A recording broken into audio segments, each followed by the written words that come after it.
بسم اللہ الرحمن الرحیم۔ سلمان بن بلال نے جعفر سے، انہوں نے اپنے والد سے اور انہوں نے حضرت جابر بن عبداللہ رضی اللہ تعالیٰ عنہ سے روایت کی کہ رسول صلی اللہ علیہ وسلم مدینہ کی کسی بلائی جانب سے داخل ہوتے ہوئے بازار سے گزرے۔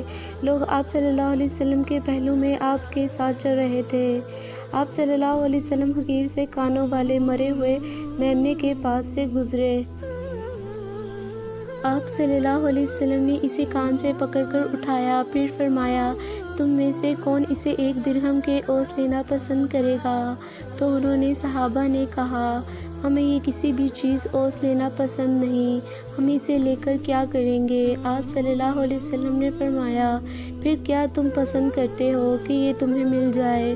انہوں صحابہ نے عرض کیا، اللہ کی قسم اگر یہ زندہ ہوتا تب بھی اس میں عیب تھا، کیونکہ ایک تو یہ حقیر سے کانوں والا ہے، بھلا نہیں لگتا، پھر جب وہ مرا ہوا ہے تو کس کام کا ہے؟ اس پر آپ صلی اللہ علیہ وسلم نے فرمایا، اللہ کی قسم جتنا تمہارے نزدیک یہ حقیر ہے، اللہ کے نزدیک دنیا اس سے بھی زیادہ حقیر ہے۔